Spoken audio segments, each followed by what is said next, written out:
आज हम लोग बात करेंगे सोयूज 2 रॉकेट के बारे में। और ये रसिया की बहुत ही बेहतरीन रॉकेट माना जाता है इसको। रसिया के इतिहास का सबसे बेहतरीन रॉकेट है। उससे पहले ही आपको ये बता दें, जो लोगों को लाइव ये क्लास ज्वाइन करना है, मेरे साथ लाइव पढ़ना है, तो आप नीचे डिस्क्रिप्शन में लिंक है, जाके देख सकते हैं। चलिए क्लास को शुरू करते हैं। देखिए, जो सोयूज का एक मॉडिफाइड वर्जन है, मॉडर्नाइजेशन वर्जन है सोवियत। ये सोयूज रॉकेट, इसमें बेसिक 3 स्टेज वाला रॉकेट है। ये कितने स्टेज वाला है? 3 स्टेज वाला रॉकेट है। और ये जो रॉकेट है, लियो में अपने पुराने वर्जन की तुलना में अधिक मतलब कि पेलोड लेके जा सकता है।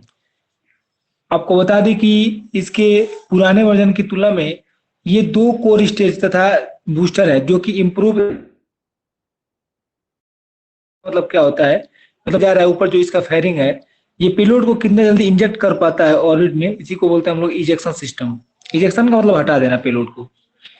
इजेक्शन सिस्टम इसका इंप्रूव किया गया। डिजिटल फ्लाइट कंट्रोल तथा टेलीमेट्री सिस्टम। टेलीमेट्री सिस्टम का मतलब ये है कि रॉकेट यहाँ से उड़ा, कितने ऊपर जाने के बाद ये इसका फर्स्ट स्टेज अलग होगा, कितने ऊपर जाने के बाद सेकंड स्टेज अलग होगा, कितने ऊपर जाने के बाद इसका पेलोड कैपेसिटी, वो इसका पेलोड हट जाएगा वहां से। इसी को बोलते हैं हम लोग क्या, इसी को बोलते हैं digital telemetry system. Digital flight control system का मतलब ये होता है, पहले जो भी कमांड दिया जाता था ग्राउंड से दिया जाता था रॉकेट को, लेकिन अब ये सिस्टम बदल चुका है। आपको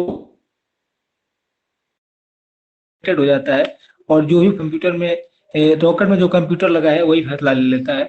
इसको हम लोग एआई के नाम से भी जानते हैं, आर्टिफिशियल इंटेलिजेंस। तो इसमें डिजिटल फ्लाइट कंट्रोल सिस्टम और टेलीमेट्री सिस्टम इसमें लगाया गया।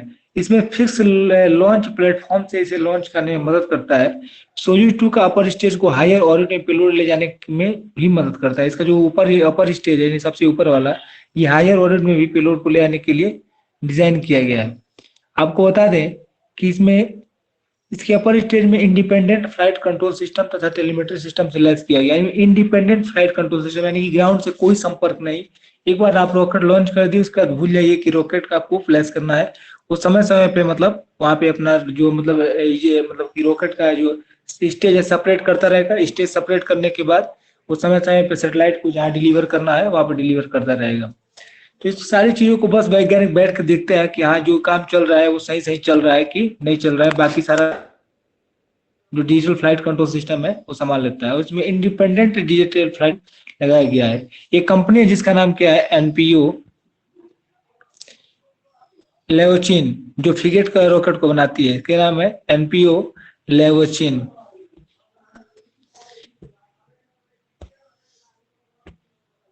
तो जो एनपीओ लेवोचिन कंपनी है, ये फ्रिगेट रॉकेट को बनाती है। और ये जो इस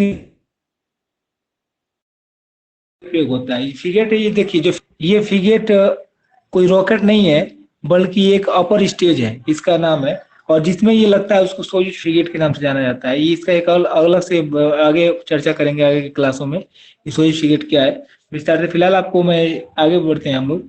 आपको बता दें, सोयूज 2 को पहली बार बैकानूर कॉस्मोड्रोम से लॉन्च किया जाता है। कहाँ से? बैकानूर, बैकानूर कॉस्मोड्रोम से इसको लॉन्च किया जाता है। आई होप आप लोगों को समझ में आया होगा। आगे बढ़ते हैं। इसी प्लेस्टेक कॉस्मोड्रोम के साइट 31 से, सॉरी, बैकानूर कॉस्मोड्रोम के साइट 31 से, और प्लेस्टेक कॉस्मोड्रोम, चलिए व्हाइट बोर्ड पे चलते हैं, अच्छे से समझ में आएगा। इसको प्लेस्टेक कॉस्मोड्रोम, प्लेस्टेक कॉस्मोड्रोम,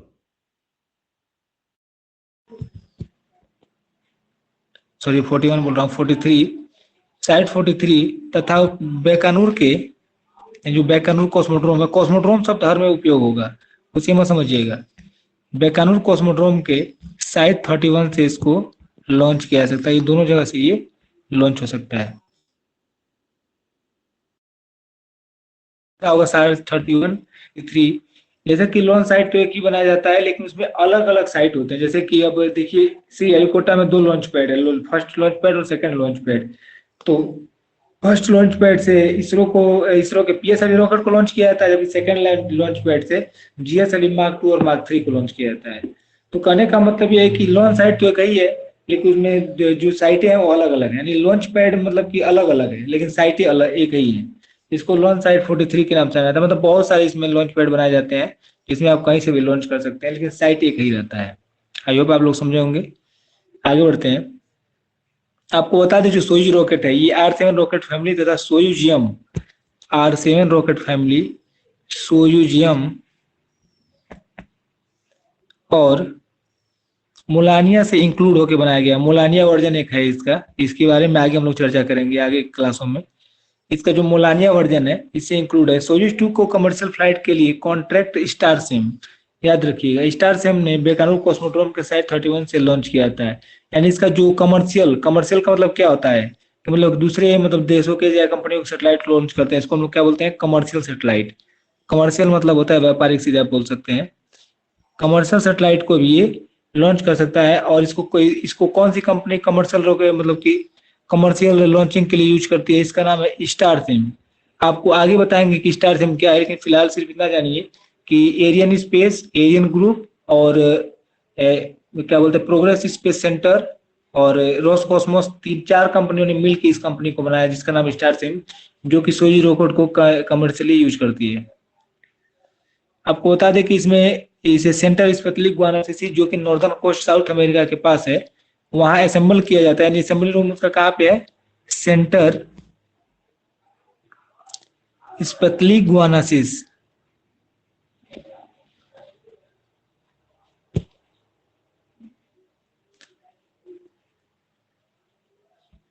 यहाँ से इसको असेंबल किया जाता है, जो कि नॉर्दर्न कोस्ट साउथ अमेरिका के पास है।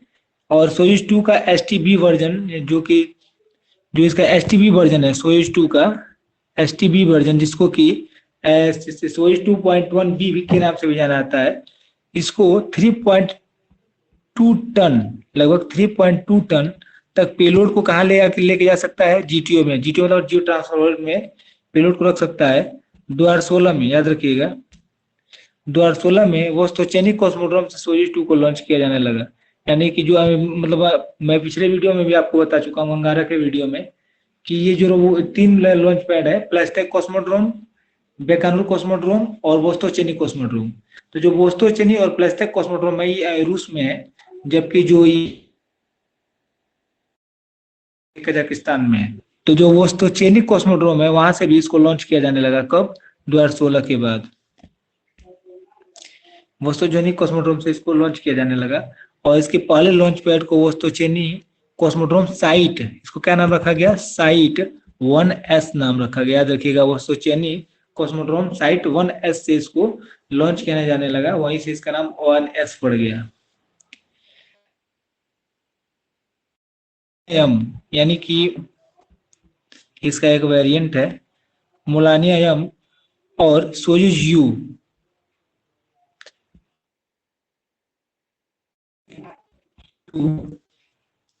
और सोयूज एफ जी, ये सब वर्ड,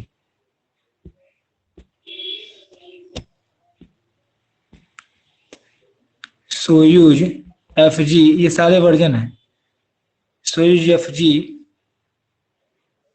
को इतने बारी बारी करके 2010 में मुलानिया एम को, 2017 में, 2010 में मुलानिया एम को, 2017 में सोयूज यू को, और फाइनली 2019 में सोयूज एफ जी को इसने रिप्लेस कर दिया। किस रॉकेट ने, सोयूज 2 ने।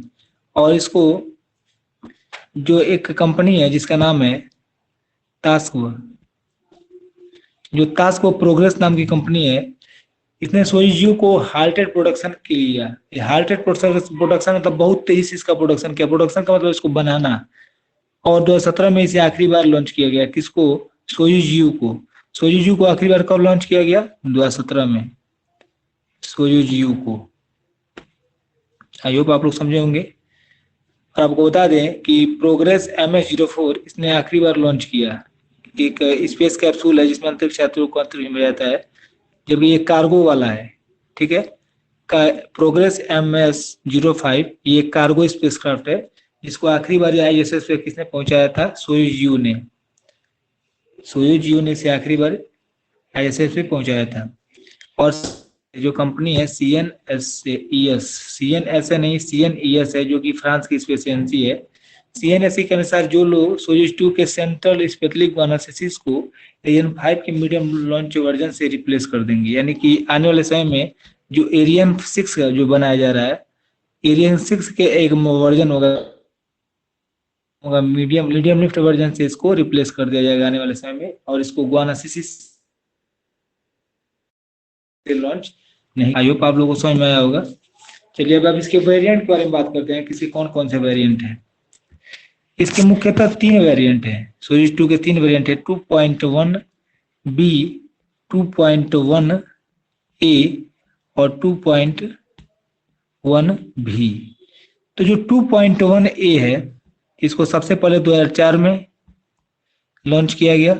फिर 2.1 ए है, और 2.1 बी को सबसे पहले 2006 में लॉन्च किया गया, और 2.1 भी को सबसे पहले 2011 या 12 में से कुछ लॉन्च किया गया। और आपको बता दें कि जो सोयूज भी वाला वर्जन है, ये एक लाइट वर्जन है जो बिना बूस्टर के है। ठीक है, चलिए अब इसके सेंटर स्पेसिफिक साइट से लॉन्च किया जाता है, तो इसे एसटी टाइप का पेलोड फायरिंग का उपयोग किया जाता है। किस टाइप का? एसटी टाइप के पेलोड फायरिंग का इस्तेमाल किया जाता है। कहां से जब लॉन्च किया जाता है? तो सेंटर स्पेसिफिक एनालिसिस से। और सोयूज एसटी के तथा सोयूज एसटी के नाम से भी जाना जाता है। इसे ये दो नाम से, एक और नाम से जाना जाता है। इसमें पेलोड फायरिंग एसटी का उपयोग किया जा रहा है, इसीलिए इसमें इसे सोयूज एसटी या सोयूज एसटी के नाम से भी इसको जाना जाता है, जिसमें के का मतलब होता है रॉकेट है हॉट, ह्यूमन यानी कि मतलब रॉकेट में रॉकेट हॉट यानी कि बेहतरीन रॉकेट है। इसका मतलब ये होता है कंडीशन में भी लॉन्च किया जा सकता है। ह्यूमनाइट कंडीशन का मतलब ये है कि अंतरिक्ष छात्रों को इसमें रख के भी लॉन्च किया जा सकता है। आई होप आप लोग समझे होंगे।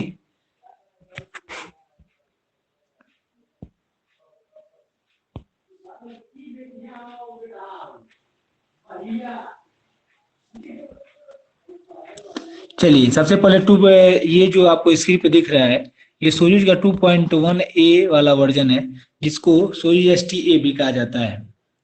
सबसे पहले इसके बारे में बात करते हैं। इस वर्जन को analogue to digital flight control system, analogue computer होता है। इसको एनलॉन्ग कंप्यूटर जो लोग पढ़े होंगे छोटी कक्षा में उनको पता होगा एनलॉन्ग कंप्यूटर क्या होता है। डिजिटल फ्लाइट कंट्रोल सिस्टम तथा अपग्रेडेड इंजन बूस्टर का लगाया गया इसमें। इसमें जो ये आप लोगों को दिख रहा है यही है सोयूज 2.1 ए।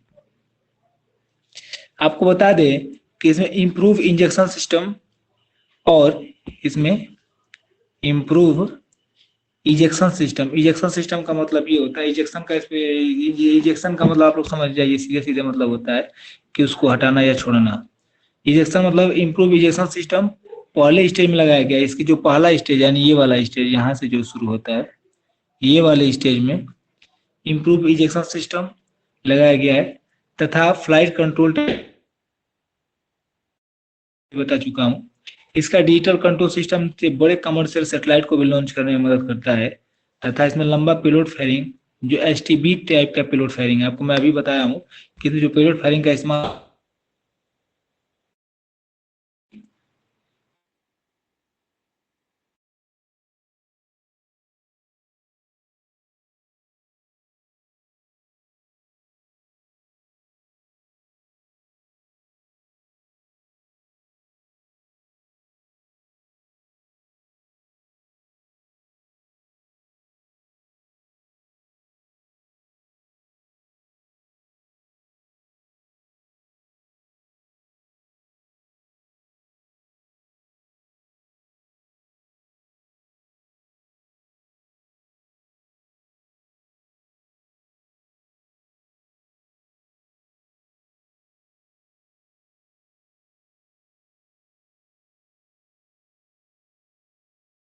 थोड़ा सा दिक्कत हो रहा है, 1 मिनट। सबसे ऊपर जो दिख रहा है वही पेलोड फायरिंग है, और ये जो पेलोड फायरिंग है इसमें स्टेबिलिटी मतलब बहुत ज्यादा स्टेबल है। स्टेबल मतलब इधर उधर जैसे कि जब रॉकेट लॉन्च होता है तो जो बहुत सारे पेलोड फायरिंग होते हैं बहुत ज्यादा वाइब्रेट करते हैं, जबकि ये बहुत ही स्टेबल रहता है। इस स्टेज में जो इंजन का उपयोग होता है उसका नाम है RD0110। याद रखिएगा, RD0110 इंजन का उपयोग इसमें होता है। और 2.1 ST वर्जन को STA भी कहा जाता है, ये आपको मैं पहले ही बता चुका हूँ। और इसे पहली बार गुआना से 2011 में एप्लेडियस, एक मिनट, इसको इसको पहली बार 2011 में लॉन्च किया गया। और 2011 में ये लॉन्च होने में इसमें प्लेडियस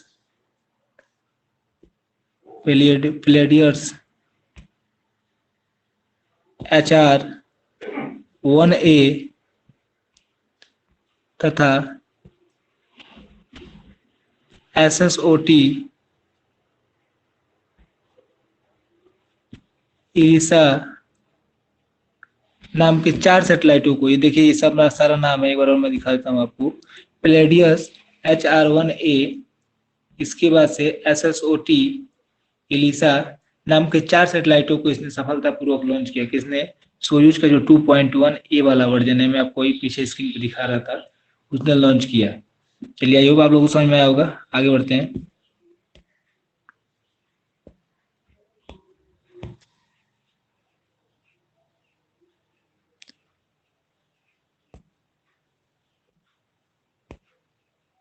ये जो आपको स्क्रीन पे दिख रहा है, इसका STB वाला वर्जन है, जिसमें इस वर्जन में अपग्रेडेड इंजन, इसमें जो इंजन लगा हुआ है अपग्रेडेड इंजन है, इसका नाम RD0124।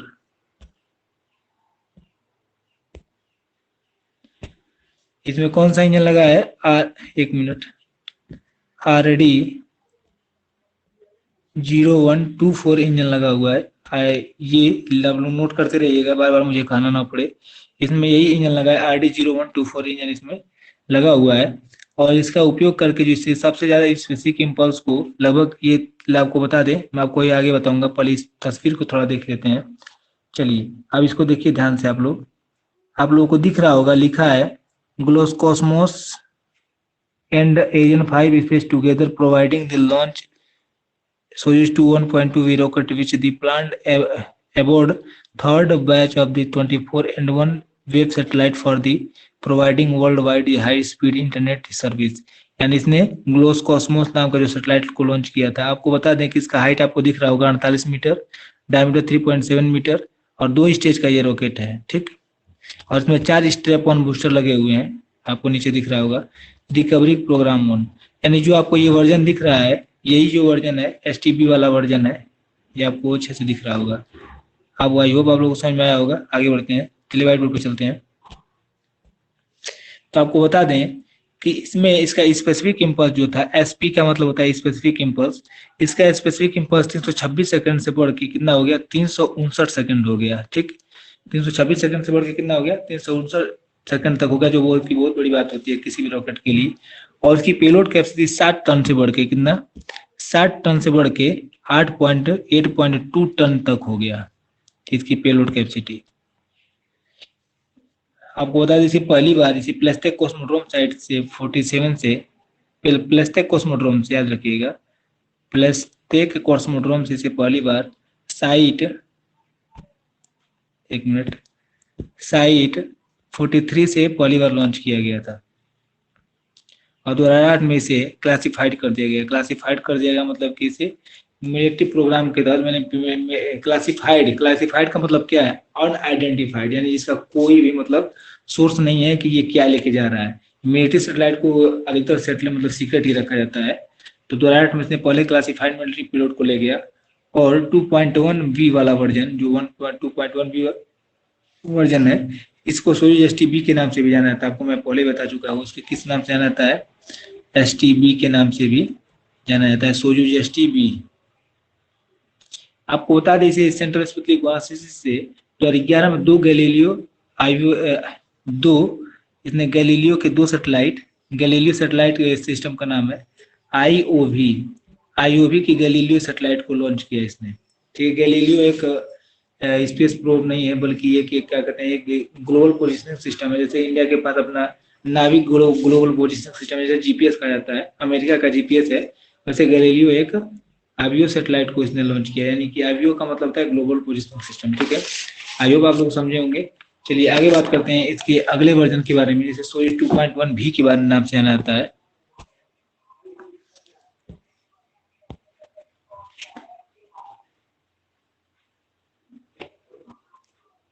ये जो आपको स्क्रीन पे दिख रहा है, ये सोयूज 2.1 भी है। इसमें देखिए, तो बूस्टर भी बहुत कम लगे हुए हैं, 2 ही बूस्टर लगे हैं, जबकि अन्य सिस्टमों में 4-4 बूस्टर लगते हैं। थोड़ा आप ध्यान से देख लीजिए, 4 स्टेप ऑन बूस्टर, जबकि इसमें 2 स्टेप ऑन बूस्टर लगे हुए हैं। और इसका जो पेलोड फायरिंग है थोड़ा अलग है, उसका पेलोड फायरिंग थोड़ा चौड़ा था, जबकि इसका बहुत ही पतला है। तो चलिए इसके बारे में बात करते हैं।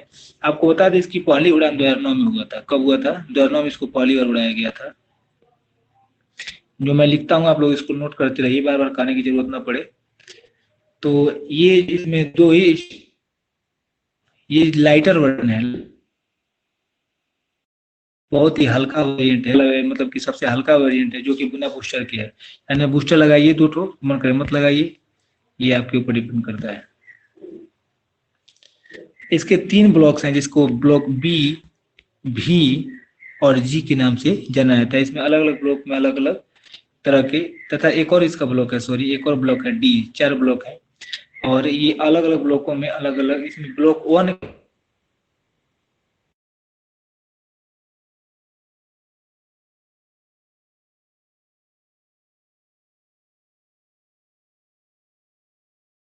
लगता था, लेकिन इसको रिप्लेस कर दिया गया 2009 में ही। और इसको रिप्लेस करके कौन सा इंजन इसमें लगाया गया? इसमें RD-193 इंजन से रिप्लेस कर दिया गया। यानी इसमें कौन सा इंजन लगाया गया? RD-193, जो कि अंगारा रॉकेट में भी लगता है। इसमें RD-193 इंजन लगा, और इस नए इंजन के साथ इसमें इसकी पेलोड कैपेसिटी भी बढ़ गई, और ये लगभग 2.8 टन तक पेलोड को लियो में रखने में सक्षम हो गया। लियो में मतलब कि लो अर्थ ऑर्बिट में रखने में सक्षम हो गया। चलिए अब इसके वेरिएंट के बारे में, अब इसके लॉन्च हुआ है, उसके बारे में बात करते हैं।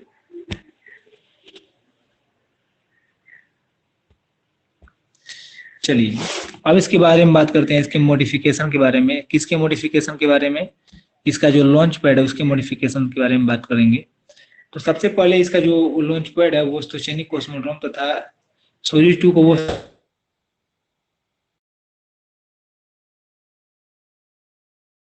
तो प्लस्तर कॉस्मोड्रोम से ज्यादा लॉन्च नहीं किया जाता है। और इसे से लॉन्च करने के जो मॉडिफिकेशन किया गया उसके बारे में सबसे पहले बात करेंगे। जो सेंट्रल स्प्लिटिंग गोनासिस है उसमें कैसे इसको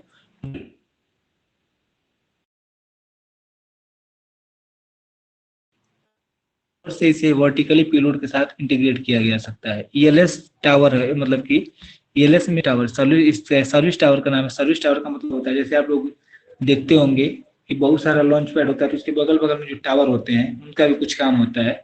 उसी काम को करने के लिए इसमें ईएलएस सर्विस टावर का उपयोग किया जाता है, जो कि वर्टिकली पेलोड को इंटीग्रेट किया जा सकता है। वर्टिकली मतलब सीधा एकदम खड़ा करके पेलोड को वर्टिकली, ठीक है। तो इस वहां से इसको लॉन्च किया जा सकता है। आपको बता दें कि यूरोपियन ने इसके लिए पेलोड एडेप्टर सप्लाई किया। पेलोड मतलब यूरोप की जो कंपनी है इसके लिए पेलोड एडेप्टर मतलब ये होता है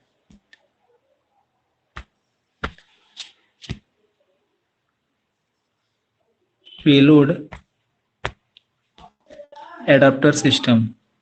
एडाप्टर सिस्टम का मतलब होता है इसमें पेलोड को रखा जाता है। जैसे कि आप मेमोरी, अगर मैं आपको पहले ही बता चुका हूँ पेलोड एडाप्टर के बारे में। जैसे कि आपके पास यदि लैपटॉप होगा तो लैपटॉप में एक एडाप्टर लगता है, उसके अंदर आप मेमोरी डालते हैं। यानी वास्तविक पेलोड क्या है? पेलोड ही मेमोरी है, जबकि एडाप्टर क्या करता है? सिर्फ उसको पहुंचाने का काम करता है। ठीक उसी प्रकार से इसमें जो एडाप्टर का सप्लाई है वो यूरोपियन संघ करता है।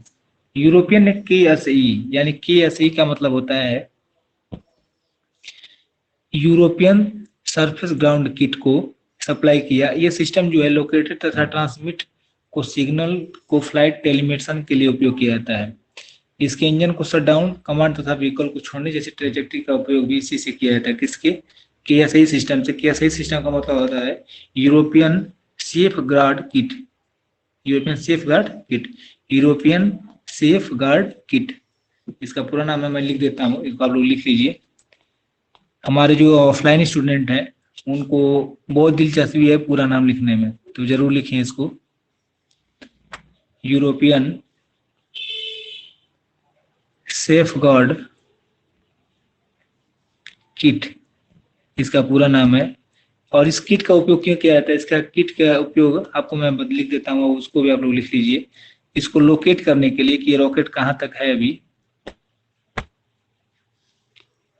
लोकेट करने के लिए, लोकेट करने के अलावा इसको ट्रांसमिट करने के लिए, मतलब सिग्नल को ट्रांसमिट करने के लिए पहले ऐसा ही सिस्टम लगाया जाता था। फिर इसके फ्लाइट टेलीमेट्रेशन के लिए, फ्लाइट टेलीमेट्रेशन मतलब कि अभी रॉकेट मतलब कैसे आगे जाएगा, बाद में इसको टेलीमेशन को चेंज भी किया जा सकता है। टेलीमेशन के लिए इसका उपयोग किया जाता है। इंजन को शट डाउन करने के लिए एक चीज के लिए और इसका उपयोग किया जाता है, किसके लिए, इंजन,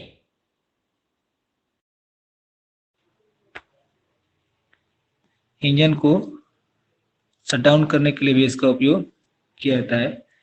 आइए आप लोग समझे होंगे। आपको बताते हैं एडेप्शन के लिए इसमें एस बैंड टेलीमेट्री का उपयोग किया जाता है। किसका, एस बैंड के बारे में आपको मैं एक बार बताया था, अगर जो लोग नहीं भी देखे हैं वीडियो को जाके देख सकते हैं। एस बैंड इसमें टेलीमेट्री एडेप्शन रहता है।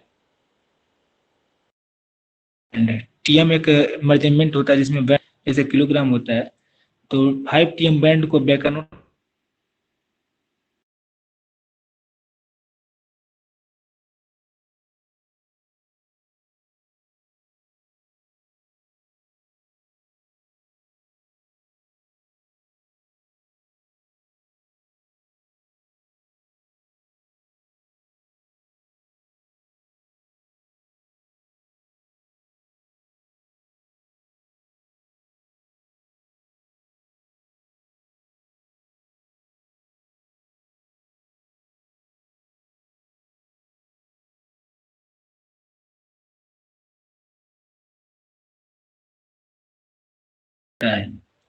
और आई होप आप लोग ये समझे होंगे कि IRISG स्टैंडर्ड क्या होता है और CGS, ये दोनों के बारे में मैं आपको वीडियो कभी बना के बता दूंगा कि IRIG सिस्टम क्या होता है। ये स्टैंडर्ड होता है एक तरह की फ्रीक्वेंसी का, जिसके बारे में मैं आपको किसी अन्य वीडियो में बताऊंगा। अगर इसमें बताऊंगा तो वीडियो बहुत ज़्यादा लंबा हो जाएगा।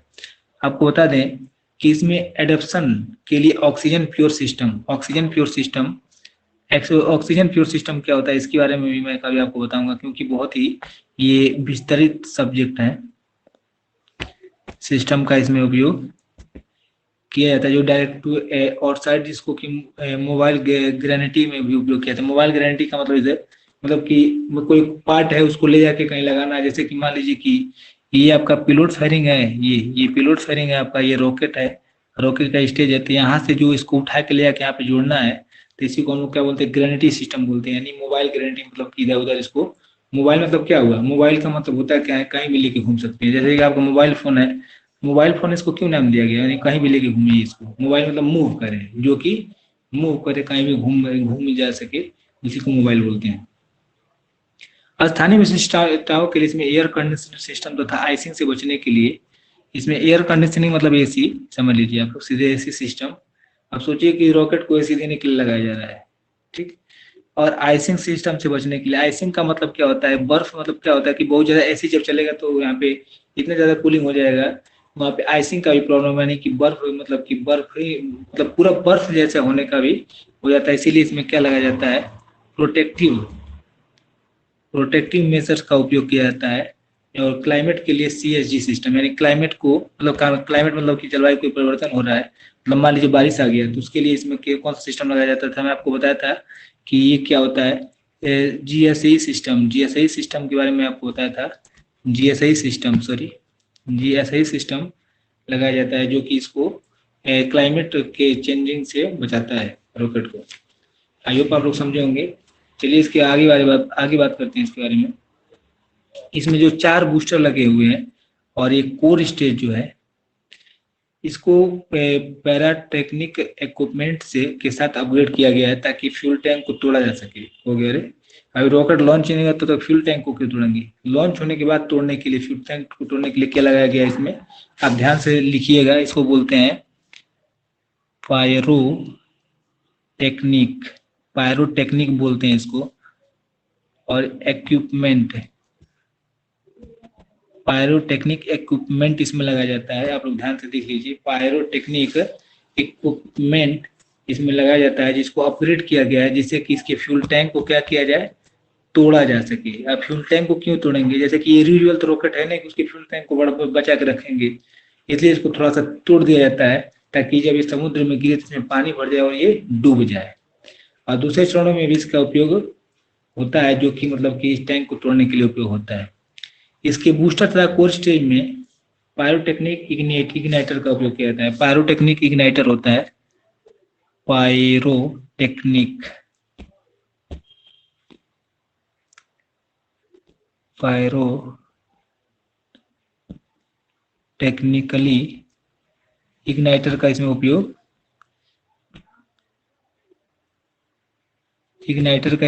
किया जाता है, जो कि पायरोटेक्निक इग्नाइटर का मतलब क्या होता है कि जो जैसे कि इलेक्ट्रिक इग्नाइटर ये आप इसको बोलते हैं, और इसमें इसका जो इंजन है, किस किस इंजन में इसका उपयोग होता है पायरोटेक्निक इग्नाइटर का, 14D22 ही कहेंगे कौन सा इंजन है, ये आपको नहीं समझ में आएगा, जब इसको देखेंगे तब समझ में आ जाएगा। इसी इंजन का नाम वो कोड में लिखा गया है। पहले अधिकतर चीजें सीक्रेट रखी जाती थी, इसीलिए उसको कोड में रखा जाता था। ये कोड है, ये क्या है, कोड है, लेकिन इंजन का नाम क्या है, RD-100-7A।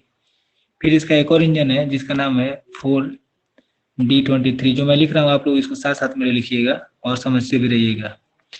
और इसमें जो इंजन लगता है उसका नाम है RD-108A, तो ध्यान दीजिएगा, ये कोड नेम है, ये आप लोग जो दिख रहे हैं ये इंजन का नाम है। देखिए सबसे पहले 14D22, फिर RD इसको क्या कहा जाता है, RD-100-7A, और 14D23 इसको क्या कहा जाता है, RD-108A। इस इंजन का नाम इसमें पायरोटेक्निक इग्नाइटर का इस्तेमाल होता है, जबकि एक पुराना इंजन है जिसने पहले जो इसमें इंजन लगता था जिसको कहा जाता था 14D22KHZ, और इस इंजन को फिलहाल किस नाम से जाना था, ये इंजन को किस नाम से जाना था, ये कोई ऑफिशियल जानकारी नहीं, क्योंकि एक सीक्रेट मिशन था।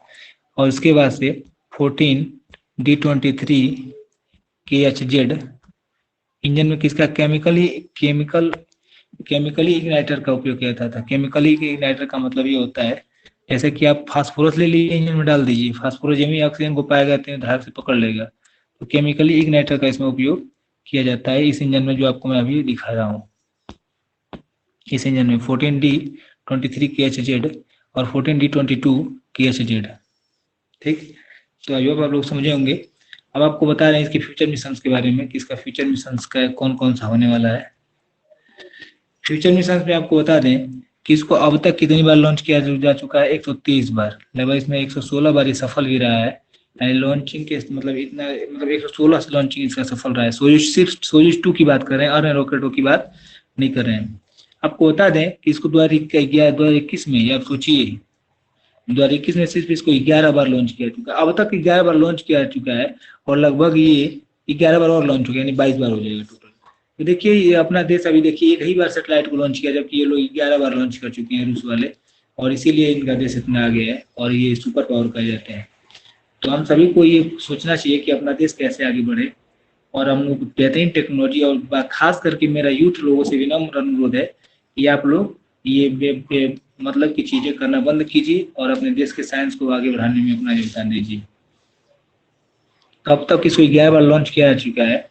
इस समय तक, जिस समय तक मैं वीडियो बना रहा हूँ, लगभग आज 29 जुलाई है, इस अब तक ये 11 बार लॉन्च किया जा चुका है, जबकि 13 अगस्त को ये लॉन्च होगा। 13 अगस्त के अलावा ये 26 अगस्त को भी लॉन्च होगा, यानी अगस्त के महीने में 2 बार लॉन्च होगा। फिर ये सितंबर में 18 सितंबर को लॉन्च होगा, फिर 21 अक्टूबर को लॉन्च होगा, 21 अक्टूबर के बाद सीधा 28 अक्टूबर को लॉन्च होगा, यानी एक महीने में 2 बार लॉन्च हो रहा है। फिर 24 नवंबर को, फिर नवंबर में, फिर दिसंबर में और अक्टूबर में भी ये लॉन्च होगा, यानी कि प्रत्येक महीने में कम से कम 2 से 3 बार ये लॉन्च होगा। इस साल सिर्फ 2021 की बात कर रहे हैं, इस समय कम 20 बार इसको लॉन्च। और चलिए इसके फ्यूचर मिशन, मतलब कि नोटेबल मिशन के सबसे बेहतरीन मिशन कौन है, सबसे पहले इसके सब ऑर्बिटल फ्लाइट के बारे में बात करते हैं। सब ऑर्बिटल फ्लाइट के बारे में बता दें आपको, 2004 में सबसे पहले सोयूज 2 को कैरियर रॉकेट को, जिसका नाम सोयूज 2.1 ए वाला वर्जन था, इसको सबसे पहले लॉन्च किया गया और उसे प्लास्टिक कॉस्मोड्रोम, कहाँ से, मिनट,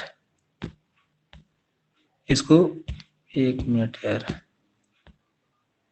प्लास्टिक कॉस्मोड्रोम से इसको सबसे पहले लॉन्च किया गया था 2004 में।